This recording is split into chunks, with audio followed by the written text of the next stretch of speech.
Bienvenidos a Tiempo de Creer. Durante este año 1998 se celebra el cuarto centenario de la muerte de Felipe II. Y estamos en El Escorial, ciudad por muchos considerada como la octava maravilla del mundo, concretamente a las puertas del convento donde residió Felipe II durante la construcción del hoy conocido monasterio de El Escorial. En este programa queremos repasar brevemente la difícil y tortuosa relación que los evangélicos españoles de aquella época tuvieron con su monarca, Felipe II. Les estamos hablando de un periodo entre 1556 y 1598.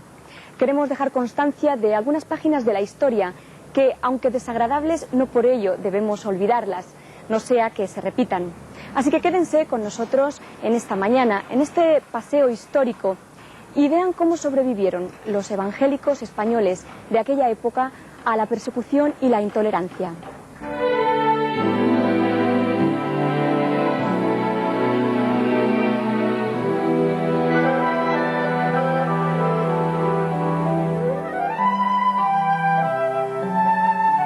El largo reinado de Felipe II coincide con el desarrollo de la Reforma en España y con la sistemática e implacable persecución inquisitorial contra las vidas, hacienda y literatura de protestantes españoles. Felipe II estaba muy bien informado y directamente comprometido con todas las decisiones del Santo Oficio, como queda probado por la correspondencia y documentación conservada hasta hoy en los archivos españoles y vaticanos. Por ejemplo, los libros publicados por Juan Pérez de Pineda y Antonio del Corro, donde pedían al rey la libertad religiosa y que leyera la Biblia. Las consecuencias de hacer oídos sordos a tan convenientes consejos las concretó Fernando de los Ríos, ministro durante la Segunda República, en uno de sus discursos, donde dijo en 1938: nosotros, en el siglo XVI, tenemos los dos ensayos del totalitarismo, el de la unidad por la fe, iniciada a fines del siglo XV, y el de la unidad por la sangre, intentada por Felipe II durante 50 años, y a la postre derrotada y vencida. Pues bien, aquel que quiso unir a España por la fe impuesta y por la inquisición de la pureza de la sangre, meditad en este drama, la dividió durante siglos, y a causa de esta división se han engendrado 3 guerras civiles por la libertad y por la tolerancia, la última de las cuales, y la más trágica, es esta que estamos sufriendo y presenciando. La vida y largo reinado de Felipe II coincide con el origen, desarrollo, prácticamente eliminación y últimos giros, ya finales del siglo XVI, del protestantismo español. Él, ya desde su temprana edad como príncipe, está relacionado con varios de los protagonistas de la Reforma en España. En los años 40, al finales, va a tener como predicador a Constantino Ponce de la Fuente, que también va a actuar como tal con su padre. Más tarde va a tener, durante el auto de fe en Valladolid de 1559, va a encontrarse con un militar y también asistente más tarde en Toro, que es Carlos de Seso, con quien va a dialogar momentos previos a el gran fuego que terminó con varios protestantes vallisoletanos. Se cuenta que el diálogo fue más o menos así: Majestad, ¿así premia usted con la hoguera a quien tan fielmente ha servido a su padre y al reino? A lo que el rey respondió: si mi hijo fuera hereje, yo llevaría la leña para quemarlo. Pero en realidad es Juan Pérez de Pineda, primero secretario de la Embajada Española en Roma, quien más se relaciona con Felipe II. En 3 ocasiones, en otras tantas de sus obras, dirige cartas llenas de consejos a Felipe II, en el Nuevo Testamento, en la suplicación a Felipe II y en la carta a Felipe II.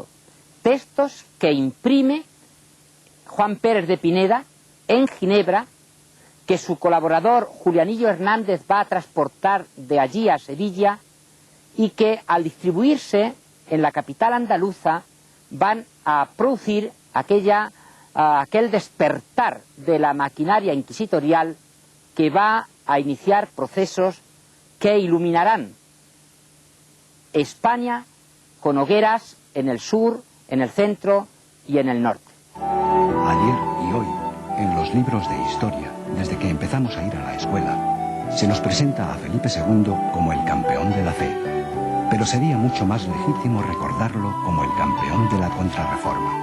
Los procesos de 1559 que nos ocupan ahora ocupan un lugar importante en la historia por cuanto es un paso del reinado de Carlos V al reinado de Felipe II y por cuanto que es el primer acto público que hace Felipe II al venir desde Flandes y viene a ser un acto que hace en Castilla, que es la cuna de la monarquía hispánica, para demostrar qué va a ser su política religiosa a lo largo del tiempo. ¿Y qué es lo que va a ser? Pues es un proceso en el cual se lleva a los tribunales a un conjunto de personas que tienen relaciones con la corte, porque son nobles, y que se les acusa de leer la Biblia, de comentar la Biblia y no leerla en latín, sino leerla en castellano, de leer libros de espiritualidad como los de Erasmo o incluso de Juan de Valdés y de hacer una serie de críticas al papel de la Iglesia porque lo que se pretende es una religiosidad más interior y más profunda. Es verdad que la imagen que muchos protestantes tienen y difunden sobre él debe ser revisada, pero nos parece que la reciente absolución que le ha concedido Henry Camen en su libro titulado Felipe de España se aleja tanto de la realidad. Pero además de eso hay que tener en cuenta lo que llevan las consecuencias de este proceso, y las consecuencias son tres. La primera, a partir de 1559 se prohíbe estudiar fuera y se prohíbe la importación de libros extranjeros, con lo cual lo que es la ciencia y las letras en España van a sufrir un cierre a lo que son las ideas no solo de Europa, sino incluso las que vienen de Oriente. En segundo lugar, con el tiempo se acabará procesando al que es arzobispo de España, el cardenal Carranza, el arzobispo Carranza, que además era la cabeza más visible de una iglesia más reformista en España. Y en tercer lugar, y lo que será más grave, será que a partir de ahora la política religiosa no será una política abierta como pretende Carranza u otros obispos, sino una política mucho más cerrada que le pretenderá la Inquisición y que como primer lugar o como primer exponente será la política que aplicará sobre los moriscos en Granada en 1568. Son numerosas las repercusiones internacionales de la política religiosa de Felipe II, como nos recuerda Mario Escobar, estudiante de quinto de Historia. Felipe II reinó en el periodo comprendido en la segunda mitad del siglo XVI. El reino que heredaba de su padre, Carlos I, era muy vasto y grande y, por tanto, era muy importante toda la política exterior que hiciera durante ese periodo. Esta política exterior estuvo fundamentada en su profundo sentir religioso. Cuando escribe a su embajador en Roma para que hable con el pontífice, le habla de cómo él estaría dispuesto a sacrificar todos sus reinos y todo el tiempo del mundo para acabar con los herejes. Esto motivó que toda su política, a partir desde que empieza su reinado hasta el final de su reinado, estuviera totalmente enfocada a una sola misión: la unión de la cristiandad por medio de la Inquisición, que iba a ser uno de sus instrumentos principales, y la destrucción por todos los medios de los herejes, como él llamaba a los protestantes en aquella época. El monasterio de El Escorial es hoy por hoy la mayor herencia arquitectónica del reinado de Felipe II. Sin lugar a dudas, podemos decir también que puede ser llamado la cátedra de la intolerancia religiosa, por la intención de su fundación, el carácter de su fundador y sus numerosos relicarios, aunque, curiosamente, albergó en su seno al heterodoxo Benito Arias Montano. Junto a Felipe II va a convivir aquí en el monasterio Benito Arias Montano. Se conocen de tiempo atrás. Ha sido el editor de la Biblia Políglota Regia, o de Felipe II, conocida también como la Biblia de Amberes por imprimirse allí, o de Arias Montano por ser él el editor. Él ahora, más tarde de esta edición, va a ser el bibliotecario del Escorial. Más tarde, prácticamente ya en nuestros días, se va a descubrir que, curiosamente, el bibliotecario de Felipe II es un heterodoxo también. Lo que fue la morada provisional de Felipe II cuando visitaba el Escorial para seguir la construcción del monasterio, a la sazón convento Jerónimo, se convirtió en casa de paz, donde los protestantes establecieron un orfanato, un colegio y una iglesia. La providencia divina, de este modo, vino a vindicar el sufrimiento que desde aquellos muros se dirigió contra los evangélicos españoles. En el año 1880, mi abuelo Federico Fliessner, pastor evangélico, que tenía en Madrid una casa de huérfanos con niños muy deteriorados en su salud, buscó aquí en la sierra un lugar para que pudieran estar en aire sano y disfrutando de la naturaleza. Y después de mucho buscar encontró aquí en el pueblo del Escorial este recinto. Eran ruinas, pero tenía un jardín precioso, tenía agua, que era muy importante, había un árbol, uno en aquel entonces solo, un árbol muy grande, hermoso, una especie de cedro, y entonces Federico Fliessner pensó, esto es un lugar apropiado, y cuando pudo reunir el dinero con donativos, lo compró y lo reconstruyó lo mejor posible, guiándose también por un libro que había encontrado en el rastro, en el que se decía que este recinto había sido el lugar donde Felipe II se alojaba cada vez que venía a observar la construcción del monasterio en los años 1563 a 1584, durante 21 años. Es verdad que en fechas bien recientes no han faltado los que soñaban y trabajaban por el retorno del espíritu contrarreformista de Felipe II.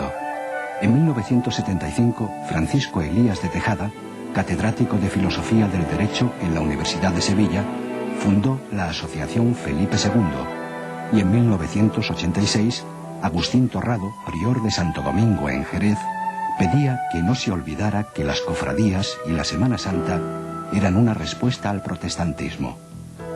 Felizmente, el creciente interés social por el pluralismo y la convivencia hace cada día más visible nuestra presencia y el reconocimiento público por todas las instituciones civiles y religiosas. Así, hoy, en el Escorial, la rotulación municipal indica dónde se encuentra la Iglesia Evangélica, y tras la celebración del VI Congreso Evangélico Español, el rey Juan Carlos I recibió al comité organizador, quien le hizo entrega de las conclusiones y de los facsímiles de la primera Biblia impresa en castellano, la conocida traducción protestante de Casiodoro de Reina y Cipriano de Valera. Muchas gracias por su atención en esta mañana de domingo. Esperamos que el programa haya sido de su agrado, y para que ustedes puedan tener un recuerdo queremos regalarles este tratado sobre Felipe II y los protestantes españoles. También contiene una bibliografía si usted quiere profundizar en el tema. No tiene más que llamarnos a los teléfonos que aparecen en sus pantallas según les sea más cómodo, y también si tienen alguna pregunta o algún comentario que hacernos, llámenos. Esto se lo ofrecemos gratuitamente, y si también quiere hacerlo a través de internet puede escribirnos a la dirección que aparece en sus pantallas. Sin más, esperamos que ustedes nos vean de nuevo dentro de 3 semanas. Día de la Resurrección, como tradicionalmente se viene celebrando cada año, y nosotros les ofreceremos el programa Cristo vive hoy. Hasta entonces, Dios les bendiga.